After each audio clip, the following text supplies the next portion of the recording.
Hello, my brothers and sisters of Tartaria. Welcome to Quest for Tartaria. So I'm translating this book, the Historical Atlas, or the New Introduction. It's in French, and it talks about some amazing things. Things definitely the controllers wouldn't want us to know, and there's a reason why it escaped the book burnings. And little things like Genghis Khan's conquest and how much land he really took over and who he slayed.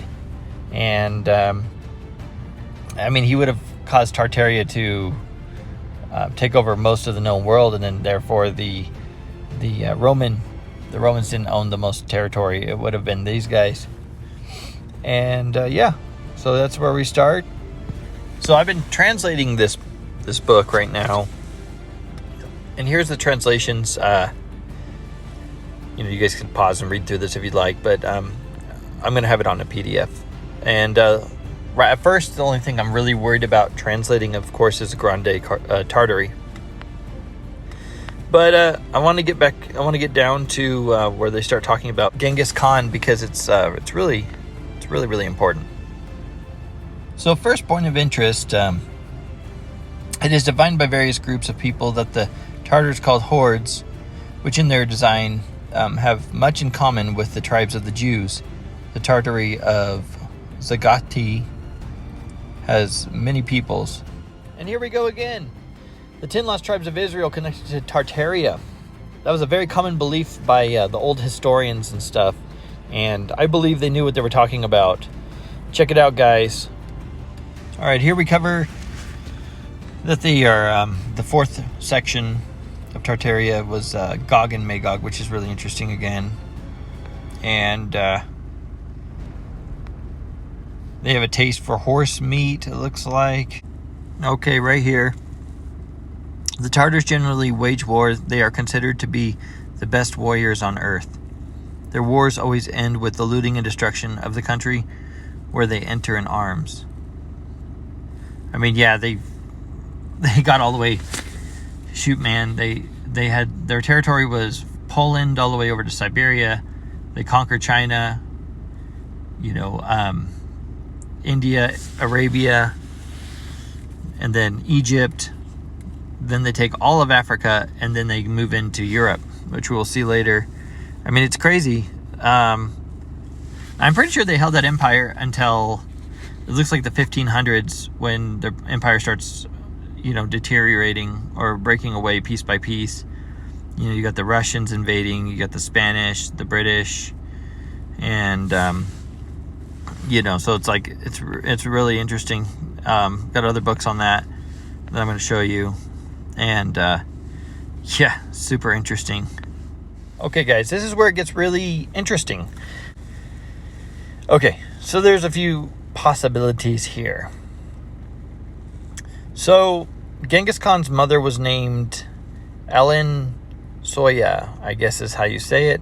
Let's see if Siri can say it better, maybe. Ellen Koya. And she had already been married with 2 sons. You know what? I'm going to go ahead and have her read it real quick, because it gets really interesting. Where it says Groff here, I believe is pregnant. His mother was named Ellen Koya. She had already been married and had 2 sons, called Felon Marco Paolo Bactout and Balafout. There we go. Others named them Bikita or Yakita. It is said that Delayan Bayana and Mari died some time later, and that instead of marrying again, he went to the Mila Palabit for a very virtuous lady. She led a retired life, and made it seem as if she only wanted to work on the education of her children. Nevertheless, some time later she appeared BB2 Groff. Historical chronology Gore. The parents of Fawn Mari murmured about it. They forced her to appear before the judge of the tribe. It is true that she made no difficulty about it. FC. You boldly went to the judge. Lee asked him. She boldly went to the judge, and asked him to take notice of what had happened to her, and to observe all the circumstances before passing judgment. The judge asked her which man she had become pregnant by. She answered that no man had contributed to it, but that being one day carelessly lying on her bed, an extraordinary light had come to illuminate the darkness of the place where she was, that this light, whose brightness was incredible, had surrounded her and had penetrated 3 times into her sides. As the good lady Ellen Kolya was very keen to prove her innocence to the people, and to make it clear that she had conceived a son, that she was a woman who had been born with a child, she had conceived a son, that thus it was necessary to wait for the time of her childbirth, that she brought 3 children. It would be an incontrovertible proof that everything she was saying was true, and that, on the contrary, if she did not give birth to 3 sons, she would famize all the fup to all the fupuses that one would like to make her bear. When the time came, she confounded the slander of her husband's parents, who had accused her of virtue. She gave birth to 3 sons, who in their time gave Buzengari Toitendikoisvals, and the chiefs off their defendants them Nuranayan. That is to say, children of light. This fable has given rise to some out called Genghis Khan, eels of the sun. The believer defended from Alankoya by Iazengir von Nuviami predecessor. Marakefji, one of the Arab historians who reported this fable, says that he does not, that he adds no faith to it, and that he is convinced that this only invented it to avoid the death she had deserved by her crime. However, the modules confessed this fable. It was held to be a miracle among them, and they remained convinced that God, sending the light to Alankoya, had only in view to give birth one day, the descendants of this woman, to a prince who would protect heaven from the injustices that men commit every day, and they believed that this prince was Genghis Khan. So, yeah. I mean, if it wasn't something supernatural like that, obviously, they had strict customs, probably strict laws, and also if they were of the 10 lost tribes of Israel, they would have had stories about the Messiah, coming and that sort of thing too. So they could have mistaken Genghis Khan as the Christ or a Messiah or some kind of risen figure. And, she could have been doing that just to protect herself from being maybe put to death or some kind of thing back then. As you know, they were going to stone Mary Magdalene, that sort of thing, even in Israel. So yeah, just thinking about that. So, he gets taken by I call it like the government. He gets taken by the country and raised from a child all the way to an emperor, trained in the ways of war and everything else, educated, that sort of thing. So it's pretty crazy. So in the future, he conquers the king of North China. And afterwards, 7 Khans give their allegiance and proclaim him as emperor. And the rise him in ceremony to the throne. He becomes the great Khan of all the Mughal nations. And, he embarks on the biggest conquest ever. It's pretty crazy. So I would assume it was like all the Khans are a bunch of kings, a bunch of kingdoms that give over, and he becomes the emperor of all those kingdoms. So he's very powerful. And let's see if we can find the other parts. So Genghis Khan. He was the one who made all their enemies relax, to provide them with their good, and their rest, to give them glory, and to make their name known to the whole world. Seeing himself emperor of so many peoples, he did not so much enjoy and rest his new dignity, than to make himself even more worthy of it by new exploits. Many enemies, jealous of his power, gave him the opportunities he was waiting for. The first against whom he had the war was the king of North China, to whom he fought a very bloody battle. This king lost 30,000. He said that as the star of conflicts indicated that he would have a great number of enemies to fight. The fang which had been seen in his hands made it clear that he would destroy the kump of their fang and defeat them all, that he would become in a short time the great king of all the Scythians, because the sky of the nativity in the sky was Libra, which is the line of the sky, and the 7 planets are in the Hague. And the battle rages on. I'll go ahead and have Siri read this part here. China seemed to be attached to the good or bad fortune of this capital.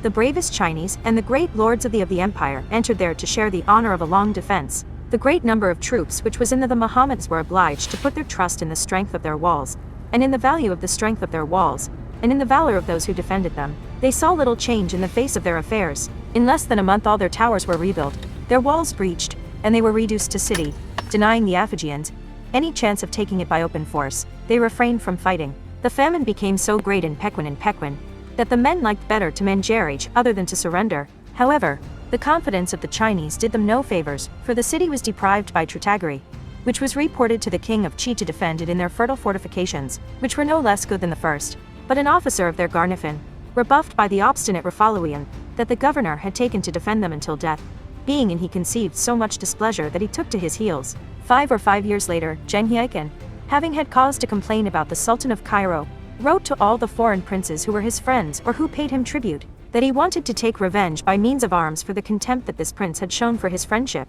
He invited them to share the laurels that he promised to gather, and to come and find him in torture with the troops of their nation. Yeah, so I mean, a lot's going on. Cairo, Egypt, China. I mean, there's a lot going on over here, guys. After having taken the wisest precautions to prevent the troubles which could arise in the empire during his absence, he marched with a cooled army of 700 and nil men into the states of the Khoi of Karajan. This one, having the preparations of the Moguls, had not fallen asleep. 11 had made unluckable levies, and had spared nothing to have a powerful army, as he had no doubt that the Moguls' lord was angry with the city of Atrar, both because of the failure that this prince had received there, that because it opened a passage to him in the heart of the king of Karaz, he Pathlail river of Jaxerts with Festrup 60 led them to this city. Indeed, he found the Mogali in a place called Karasau. The two armies prepared, Ali Tio circumflex to fight. The two armies prepared to fight the other side the Efgadrins, and the battalions ranged. The great tree a trumpet, which has feet of length, with a brass timpani called komi, the drums, the fifes, and other military instruments. While the charge was being made, the Karaimians, who were all Mohammedans, implored the fate of their false prophet, and the Moguls, trusting in their happiness and the experience of their great Khan, pronounced a complete victory. So yeah, and see that, guys? The fate of their false prophet. Really think about that, guys. There's a reason why this book was supposed to be burned, right? All right. The shock was terrible. They, animated by the example of their king, who fought with extraordinary ardor, preserved their advantage as much as they could afford. Nevertheless, however courageous the Sultan may have been, he was obliged to give up the battlefield, and he was about to retreat when the Prince of Philons, after having defeated the new troops they had been. The Mohammedans took renewed vigor, returned to the charge with more fury than before. The Moguls on their side did not show their usual bravery. Never had they stood more valiantly, and as they had to deal with men as brave as they were, there was an epal-vantable carnage, and the victory swung long between the two sides. Finally, the Mogul emperor, who had a large corps of reserve led by his son Ofte, ordered him to march and to go and charge the enemies in FLNC. I carried out this order with great courage, and his troops made a horrible slaughter. However, the Karaimians foiled in this last attack with great firmness. They come then Cheju Piardi withdrew into his camp, Skrekelit Fespi LCF Te, as best he could. The Moguls began the trap by approaching their rams, and their other machines, all of those which favored the people they employed to fill the foliage of the city. Gairkin made efforts to prevent them from doing so. One or don of the phonies, an infinity of flies were fired from the top of the walls, and the Afbay Ife turver fatilement of their flaming darts, that they often burned the machines of the Moguls, who for a long time could not fill the folte. The Mohammedans were obliged to put their confidence in the strength of their walls, and in the value of those who had to defend them. We saw little change in the face of their affairs. In less than a month all their towers were rebuilt, their walls breached, and they were reduced too. So, yeah. But right here is really interesting. He's fighting the Mohammedans, and he defeats the, quote, false prophet. So that's interesting because, if you guys really think about it, then that was at the height of the Arabians' power, and they were on their conquest. I'm pretty sure to conquer the world, and they get annihilated by Genghis Khan, which is really interesting. And we know that Genghis Khan, because of our other videos, and if you haven't checked out our other videos, check out Gog and Magog, Tartaria, Gog and Magog, and we learned a lot of stuff there. I mean, we also learned that they're the 10 lost tribes of Israel, and after the Assyrians conquered the Israelites, they're also the Indo-Europeans, and they migrate to Europe. So after the line of Japheth and Shem intermix, they become the Indo-Europeans, and that's why the Anglo-Saxons claim that they are of the descendants of Israel, of the 10 lost tribes of Israel. And I mean, it all makes it where people aren't liars anymore. We'll move on. Okay, now this book from the University of Michigan. If you guys are wanting access to these books, I'm going to leave them in the description. And I mean, how do you pronounce this? Siri? Hakluytus Posthumus. Yeah. Well, I mean, they were trying. There was a guy on this this Tartaria channel on Facebook, and he was just like, "Well, look at this book, for instance. They're saying that the Tartarians were barbarians and this and that, you know, and da da da da da," because he's trying to disprove Tartaria, which is really at this point is super ridiculous. I mean, really ridiculous. Okay, so there was a post from Tim Knoth, or Gnoth, I guess. I don't know, Knoth. Anyway, I suggest that you read the books of the Hakluytus Posthumus. What you will find in these books is him describing the Tartars as barbarians and no knowledge of seafaring. They had no idea about a true God, so there goes the biblical connection. Nomadic barbarian tribes. There goes the entire Tartarian worldwide dream you guys have. Time to leave the sinking ship. No evidence of mudflood, no evidence of the worldwide civilization. The Tartars were nomadic barbarian tribes. No evidence of cathedrals, star forts, basins. Were free energy healing centers. In fact, the entire narrative you guys have is baseless. Nothing you guys claim can be backed up. It is just a bunch of wild ideas with no connection to reality. Yeah. Alright, buddy. The only one in a psychosis is you. Seriously. I've had a talk with this guy before. He thinks he's saving the world. Or he's getting paid by the controllers. I don't know. Apparently it's not fantasy, people. But they get into it. He goes on his adventure, you know, and he's seeing that this is about the time when the Tartars are being conquered. They're losing land to the Russians like crazy by 1558. So we're kind of getting a timeline here. We have to relate this time period with like the Napoleon time period, because that's about the time they get bombarded by millions of meteors, and you can see that in the other video. You don't believe me? Watch the other video, Tartaria Gog and Magog Part 2. And some crazy stuff. So I went into the search and I typed in Tartar, right? Page 9. Because I wanted to see where it was saying, like, you know, where the the barbarians and stuff. Right here they call them the Holy Tartars, which is interesting. And then Tartarian Prophet. That's interesting. Tartarian Prophet, Holy Tartars. The Tartar King. They have given entertainment by the Tartar King. That's interesting. I thought they were barbarian, evil, murderous rapists and stuff. Nope. Let's see. Tartar religion, civil Tartar rules, Tartar Talmud. See if we can find some more. Under the government of a Tartar prince. Let's see. Tartar fashion. Oh, let's see. Tartar prince, Tartar, Holy Tartars. It's interesting. Holy Tartars, huh? But yeah, the Tartar, called the Tartar tongue, so Idel, but by the Tartar tongue, which is interesting, because that's the Tartar lost language. But yeah, you guys can check this book out.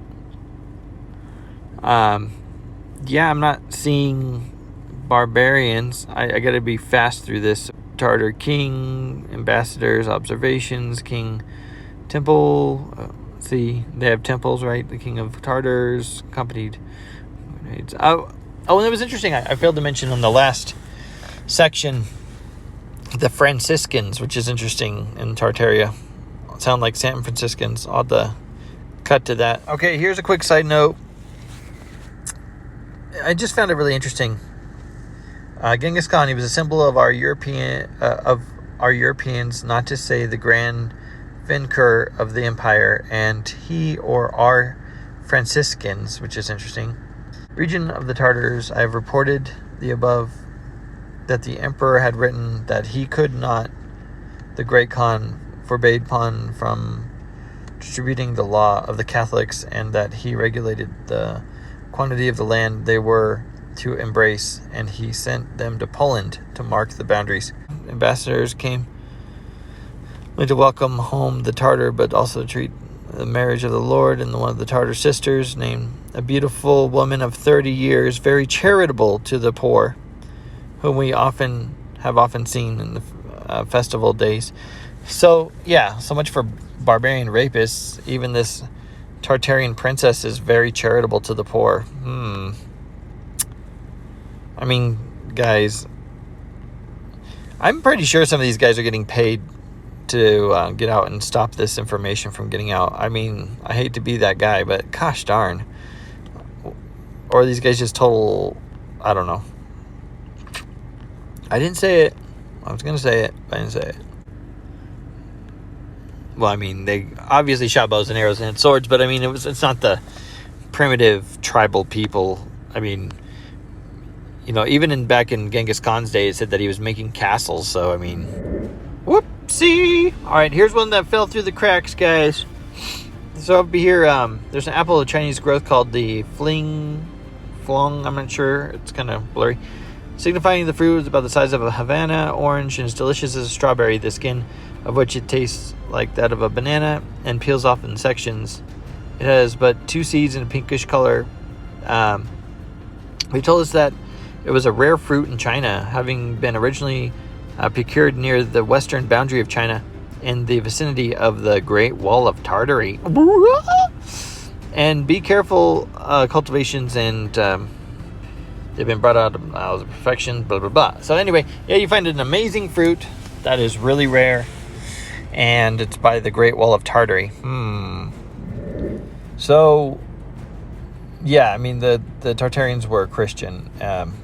Right here in Book 11 of his Hakluytus Posthumus, what we just saw earlier. I myself, being emperor of the Lord of the Tartarians, will be baptized in the faith which the Christians hold to this day, wishing and advising all of my subjects to do the like, yet not intending to force any thereunto. So he doesn't want to force them.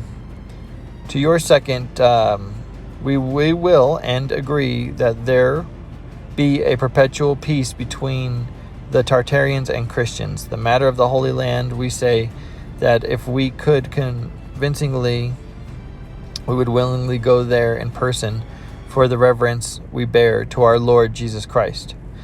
But because we have many occasions of importance to stay us in these parts, we will take order with our brethren Halun for the due accomplishment of that service in all points, as it behoveth, for the freezing of this site of Jerusalem and all of the Holy Land out of the hands of the pagans and restore it to the Christians.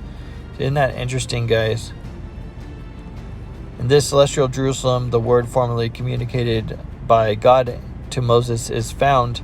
This word is Jehovah, lost on earth, but which he invites us to find in Great Tartary, a country still governed even in our days by the patriarchs, by which he means allegorically to say that this people must nearly approach to the primitive condition of the perfection of innocence. That there were ancient churches in the Asiatic world, and that they had a word which was afterwards lost. They lost the word, guys. Respecting this ancient word, which was in Asia before the Israelitish word, it is fitted to relate this news that it is still reserved there among the people who dwell in Greater Tartary. It was made manifest to me from this that the ancient word is still among them, that they possess the word, a word, and that they had possessed it from ancient times. Seek for it in China, and perhaps you will find it there amongst the Tartars. So, I mean, crazy stuff, guys. Just, I mean, it sounds cryptic. You know what I mean? Like, they're talking about cryptic stuff. And and what page I'm in, and I highly recommend is on Facebook, guys, is to join Tartaria on Facebook. It's a really good group. There's some more stuff, too, about Noah. I really like the one from Noah. And I'll have to read it for you. All right, Tartarians coming to visit Noah's tomb. Whoa, wait a minute, right? Well, this lady here, the Mara Anna, says, a hidden aspect of human history, they were called Tartarians, but they are descendants of Noah, Set, who kept in their DNA the height structure of the antediluvial people. These were deliberately hunted and killed by the elites, disappearing 100 years ago, as they were the living proof of antediluvial humanity, they were stronger physically and at the level of mental capacity than the current generation of people. So they had greater mental capacity. I would say use 100% of their brain, right? As you see in Tartaria Gog and Magog Part 2, they could make a machine that could intercept meteors, right? And then the current generation of people, okay, one fallen and destroyed in every way. Everyone can see Noah's tomb in Turkey. This is a pilgrimage placed for Muslims. Noah is over 4 meters high, guys. Over 4 meters high. Thousands of pictures of Tartarians were kept in their personal archives, but history and medicine refuse to inform about them. Thus, God and the true mankind, history of mankind is hidden, and we learn the lies of Satanists. See, that is super interesting. And, Tartaria was in America, so every American schoolchild learns how the Mayflower Pilgrims were approached by friendly indigenous Americans. What less well known is that the first one to greet them did so in English. People. Then, of course, the Great Wall of Tartary. Well, what do you mean, Great Wall of Tartary? Well, what I mean is, China is on the defensive side. Russia, or Tartary, was on the not-so-defensive side. See, the wall's lower. Because China did not build the wall. They just took it over. You know what I mean, guys? Come on. Arrow slits for defense against attackers. You can see it right here, too. China's on the left. It's crazy. China, Russia. Yeah, I mean, guys, it's so obvious. The defenses are defending against China.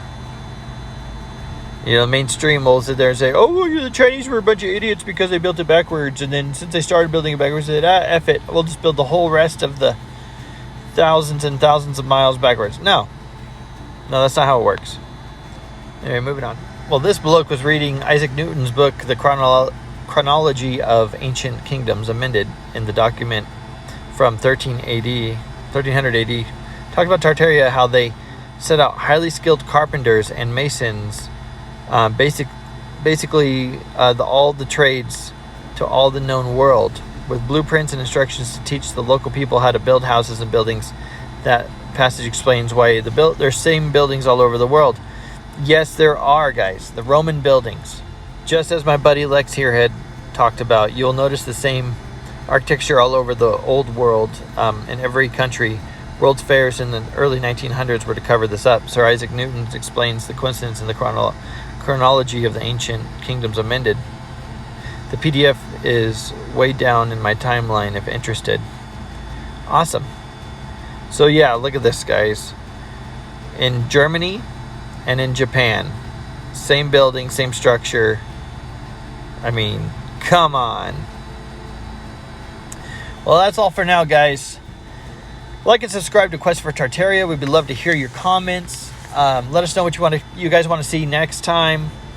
I'm planning on making connections with a friend of mine who's a survivalist, and I'm thinking we might do some videos out doing some survival stuff. So you guys, I think it'll be pretty fun. Fire starting, all that cool stuff. You never know when you're gonna need it. Somebody's like, one of my friends is like, oh, I'm just going to live by faith and blah, blah, blah. I'm like, okay, so live to be lazy. Cool. So they're not going to sit around. They're going to do nothing. Stay out of shape. Pretty much just let themselves get killed. It's like, no. So, and if you guys are interested in survival, I recommend my buddy Deer Runner Joe. And he's got some instructional videos and stuff. another channel you guys can look up, but it's top secret, guys, top secret. I'll leave it in the description for survival training videos. You can just go to that link in the description. Okay, guys. Well, God bless you. I'm really happy to have you guys waking up with me and all this stuff. It's cool to live in the real world. It's really cool to not be lied to. It's cool to know that also, like, my faith is becoming stronger. You know, my spiritual faith, and yeah, guys, get strong spiritually. Stay away from sin. Just love one another, and try to show forgiveness and kindness and the fruits of the Spirit. Go get them, guys. Like and subscribe to Quest for Tartaria. See ya.